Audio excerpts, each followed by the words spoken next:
बिहार एक बार फिर से हुआ शर्मसार। 8 वर्षीय बच्ची के साथ दुष्कर्म के बाद हत्या। आम जनता ने मांगी न्याय तो पुलिस प्रशासन ने बरसाई लाठियां। दोस्तों नमस्कार, मैं हूं आपका दोस्त एसके चौधरी। आखिर इस बिहार को हो क्या गया है?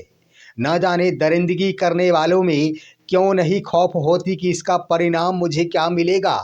न जाने दरिंदगी का कहर बरपाने वाले को डर क्यों नहीं सता रहा कि पुलिस प्रशासन कभी मुझे बख्शेगी नहीं। जिसके कारण कभी मोतिहारी तो कभी बेगूसराय, तो इन दिनों अब खबर आ गई है बिहार के दरभंगा जिले से, जहां 8 वर्षीय बच्ची के साथ दुष्कर्म के बाद हत्या कर दी गई।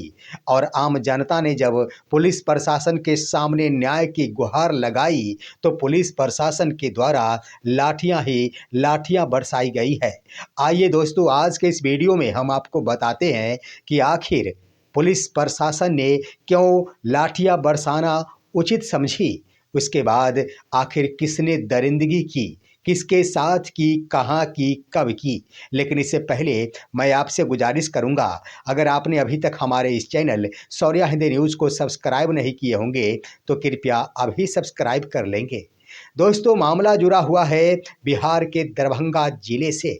दरभंगा जिले में एक छोटी सी बच्ची जो 8 वर्षीय बच्ची थी, बड़े ही हंसी खुशी के साथ अपने नानी गांव गई थी।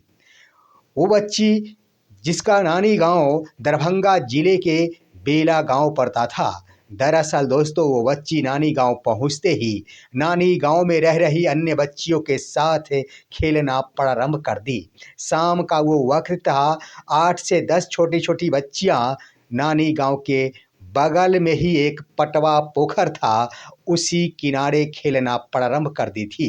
उसके बाद हुआ क्या दोस्तों कि तमाम बच्चियों के साथ जहां वो खेलने में मग्न थी, इसी बीच उसी गांव का एक युवक आता है जिसका नाम विनोद महतो होता है, विकास महतो होता है दोस्तों, जिसे कि विनोद भी कहा जाता है। और उस बच्ची को हाथ पकड़कर बाहर खेलने के लिए ले जाता है। बगल में ले जाया जाता है। बच्ची समझती है कि मैं नानी गांव आई हूँ, इसलिए आखिर मेरे मामा लगेंगे या फिर मेरे मामा के बेटे लगेंगे। लेकिन बच्ची इस बात को समझ नहीं पाती कि उसके साथ क्या कुछ होने वाला। उसके बाद होता यूँ है दोस्तों कि हाथ पकड़ कर ले जाने के बाद उस 22 वर्षीय युवक के द्वारा, विकास महतो के द्वारा उस बच्ची के साथ दरिंदगी की जाती है। दरिंदगी के बाद दोस्तों आखिर वो बच्ची, छोटी बच्ची थी जो बेहोश हो जाती है।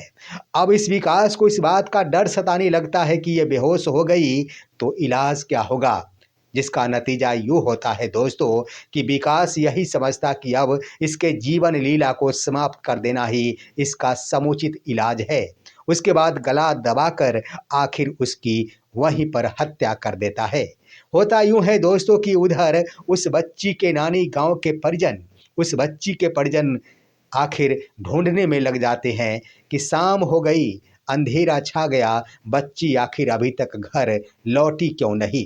चारों तरफ परिजनों के द्वारा खोजबीन किया जाता है, इधर ढूंढा जाता है, उधर ढूंढा जाता है, कहीं भी बच्ची नजर नहीं आती। लेकिन आखिर परिजन के ऊपर यह बड़ी जिम्मेदारी थी कि आखिर नानी गांव आई है तो गई कहाँ गई।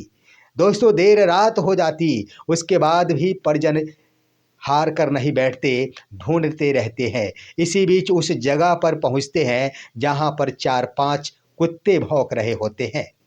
परिजन वहां पर पहुंचते हैं तो देखते हैं कि दीवार से सटे ही उस बच्ची की लाश पड़ी है, लहू लुहान है, खून से लथपथ है।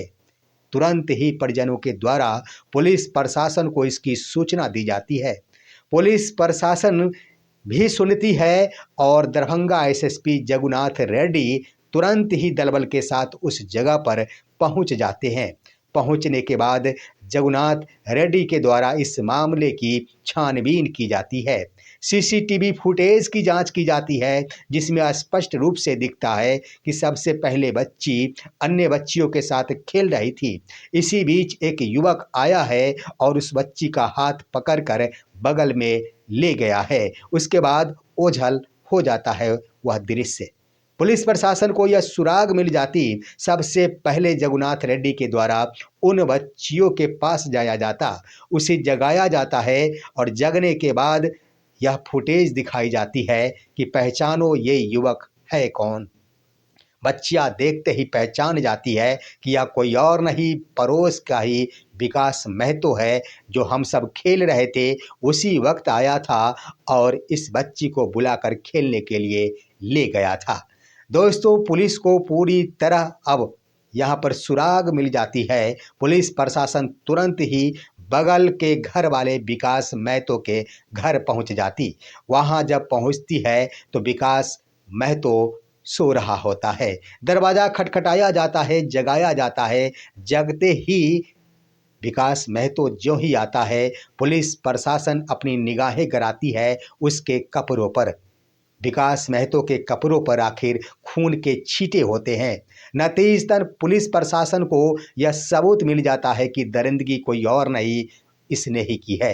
रात में ही आखिर एसएसपी जगन्नाथ रेड्डी के द्वारा उसे गिरफ्तार कर आगे की कार्रवाई प्रारंभ कर दी जाती है। उसके बाद दोस्तों नज़ारा बदल जाता है। सुबह होती है और यह सूचना चारों तरफ फैल जाती है। आम जनता के कानों तक जब यह संदेश पहुंचती है कि एक नानी गांव आई बच्ची के साथ इस कदर दरिंदगी की गई है, लोग गुस्से से लाल हो जाते हैं।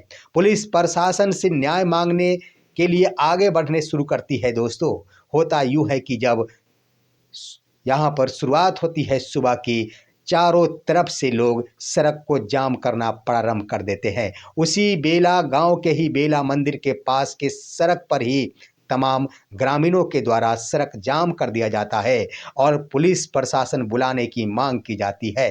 दोस्तों, जो ही पुलिस प्रशासन पहुंचती है, उन तमाम ग्रामीणों के द्वारा बस यही बातें कही जाती कि कुछ और नहीं, मुझे न्याय चाहिए और जिसे आपने गिरफ्तार किया है, जिस युवक को आपने गिरफ्तार किया है, उस युवक को मेरे पास भेजा जाए। मैं यानी हम सभी ग्रामवासी मिलकर उसे तालिबानी सजा दिलाएंगे, तालिबानी सजा देंगे उस व्यक्ति को। दोस्तों, यह डिमांड काफ़ी बड़ा था। पुलिस प्रशासन आखिर कानून को किसी जनता के हवाले कदापि सौंप नहीं सकती। नतीजा ये हुआ कि पुलिस प्रशासन मनाती रही, लेकिन यहाँ पर विफलता कह दिया जाए, समझाने में चूक कह दिया जाए या फिर कार्रवाई करने संबंधी बात कहने में चूक कह दिया जाए। समझा नहीं पाई पुलिस प्रशासन, आम जनता के आक्रोश को ठंडा नहीं कर पाई। नतीजा ये हुआ कि वहाँ से हटने को कोई तैयार नहीं थे। आखिर पुलिस प्रशासन के द्वारा बल प्रयोग करना प्रारंभ कर दिया गया। यहाँ पर होना ये चाहिए था कि समझा बुझाकर घर को वापस भेज दिया जाना चाहिए था, लेकिन पुलिस के द्वारा बल प्रयोग किया गया, लाठियां बरसाई गई। नतीजा ये हुआ कि उधर से आम जनता के तरफ से भी पत्थरबाजी की गई। पत्थरबाजी के क्रम में दोस्तों, आप वीडियो देख रहे होंगे, स्पष्ट हो गया कि पुलिस प्रशासन को आखिर उल्टे पैर भागना पड़ा। पुलिस प्रशासन भागकर अपनी जान बचाती नजर आई, लेकिन एक बड़ा संदेश कि जिस बल प्रयोग के बदौलत वो आम जनता को अपने घर भेजना चाह रही थी, उस आम जनता न्याय के लिए किस कदर आतुर थी, यह पुलिस प्रशासन को भी समझ में आ गया। अब दोस्तों, यहाँ पर ये तो स्पष्ट हो गया कि दरिंदगी करने वालों की गिरफ्तारी हो गई, लेकिन सवाल यहाँ पर ये उठ रहा है कि उन जनता को समझाने में विफल क्यों हो जाती है पुलिस प्रशासन। आखिर सजा कौन सी दी जाएगी, कौन सी कार्रवाई की जाएगी, इन तमाम बातों से उन सभी को अवगत क्यों नहीं कराया जाता।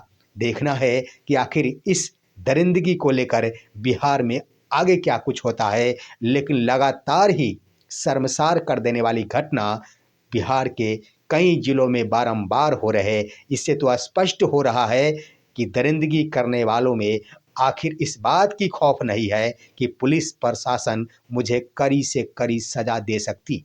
दरिंदगी करने वालों में इस बात की डर नहीं है कि इसकी सजा मुझे हर हाल में भुगतनी होगी और परिणाम बहुत ही झकझोर देने वाला होगा। दोस्तों, ये है आज की खबर और घटना, दरिंदगी की कहानी। लेकिन इस कहानी पर आप क्या कहेंगे? उस दरिंदगी करने वालों के लिए आपका कमेंट क्या होगा? अपना कमेंट ज़रूर दीजिए। हमारे इस वीडियो को लाइक कीजिए, अन्य दोस्तों के पास शेयर कीजिए और अब दीजिए अपने दोस्त को इजाज़त। हम फिर मिलेंगे आपसे अगले वीडियो में। तब तक के लिए नमस्कार।